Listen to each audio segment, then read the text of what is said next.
Hello out there. This is Margaret. Welcome to my channel. You are on BookTube and make yourself at home. I'm here to do a tag for the tag week that is my channel this week. And I'm taking up the Bookish FIRSTS tag. I was tagged by Jeremy Fee, and this was originally made by Mooney Reads, Monica. So, just warning you, for this one there's going to be several blank spaces because it's a bunch of firsts, and I don't remember a lot of when I was a little kid, so we'll see. Question number 1. First full-length book I read on my own. Question number 2. First series I remember finishing. So with reasonable certainty, except that it got expanded much later. I know I read the Wayside School series when I was young, and I loved it. We read it in class, and I think I got it from the library as well. So that was a really good series. It's funny. There's like mystery and shenanigans and humor and kid humor, obviously, and moral lessons as well. Question 3. The first book to movie that I saw, knowing that it was originally a book. And this probably has to be Clueless, because I knew that was originally Emma when I saw it. But normally I think I didn't watch too many movies growing up, like movies in the theater and movies on TV. Like, I'm not going to remember those, so I'm just going to say Clueless. Good movie.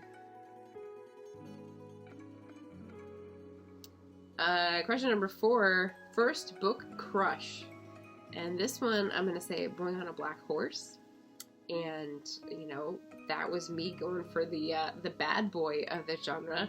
He was a kid who was homeless, who was taking care of his brother and sister, and he had a horse, and, what else did I need to know as a 12-year-old or whatever? So, that was my first book crush that I can remember.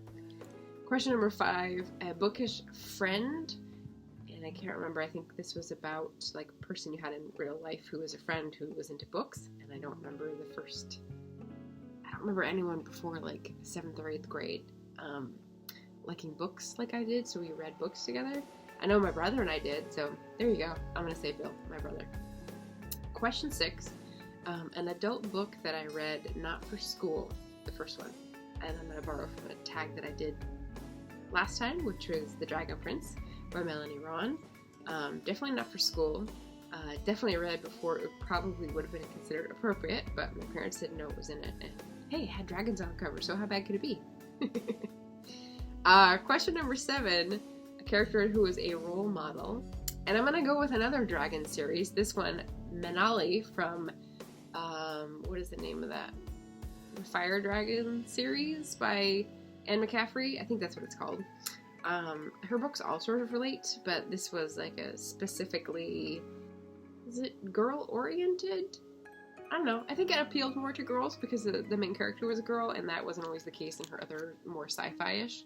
But this was a fantasy with fire dragons, and she had a troubled past and, ran from her home and managed to bond with all these fire dragons who saved her from this, like, threat from the skies, and it all ended up happily, so I liked her a lot. Question number 8, an author I was first inspired by, and again, I don't think I thought of authors as people to be inspired by until much later, and again, I'm going to borrow from a recent tag and just say Alice Steinbach, because this was when I was starting to think about being an author, and she had a journalism background, and she was writing about travel. She was just writing very incisive, self-aware journeys, memoir type stuff, and I think that helped like the gears turn in terms of positioning me to wanting to write. So yeah. Question number 9, a book that touched or moved me, and this may be funny, but 5th grade or something, Johnny Tremaine by Esther Forbes.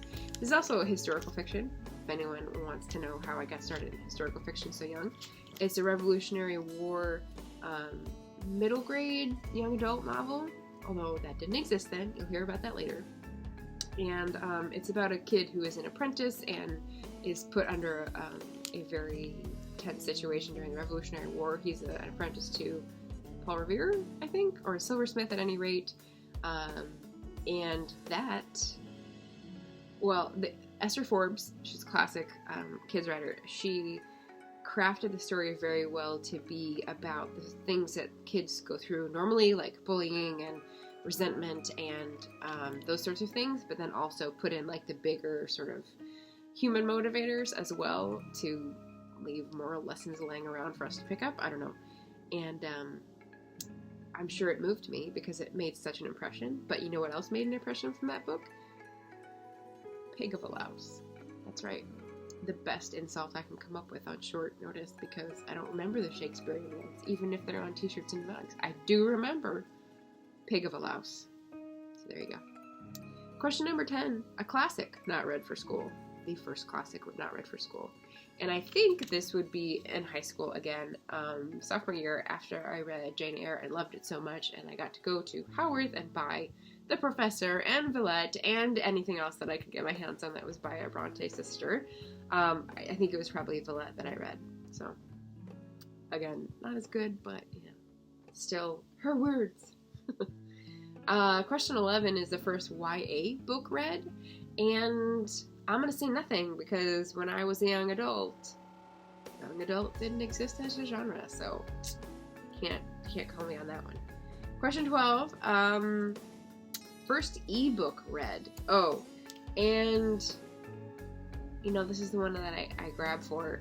It may not be true because I may have read something on Kindle before, but I think I resisted pretty early the Kindle siren call, and so I tried to get a Kobo, which is a independent company that makes e-readers, and then they had a software called Kobo that you could get books to read on. Anyway, so I did this, and you could also, the format you could use was publicly available, and you could use Project Gutenberg scanned books that were in the public domain to put them on your Kobo, and I did that with Bleak House. It was a mistake. It was a mistake because Bleak House is tremendously long, and the Kobo got a tiny screen, at least when I had it. So my finger got numb from like turning the pages because it only carried about like a paragraph and a half, and I think I might have actually finished it on the computer because I could see more in time and I could click instead of swiping because it was like that feeling of like it's making my finger shiver in reminiscence, I suppose. All right, and now I get to tag people. So Bookish FIRSTS. I have no idea who's going to have a good memory about their childhood, but I think these people will have different memories than I do, and so that is interesting to me. So I'd love to hear from Lana Ex Libris, Enthusiastic Reader, Sonia, and Shay with the Hobbies, Cachet. So yes, please tell me all about your Bookish FIRSTS, and I will tag you down below, and anyone else who wants to do it too as well, just let me know, and I will be alerted to watch if I'm not already subscribed. And I hope this brought back some good memories for you, perhaps, if you were a kid in the 90s, clueless, if you were a kid in the 70s, 60s, Johnny Tremaine, I don't know. Hopefully some of these connected with you at some level. And I'd love to hear your answers, so I don't know, leave them in the comments or do your own version. I'd love to hear it. Okay, have a great rest of the week, everybody. Thanks for watching.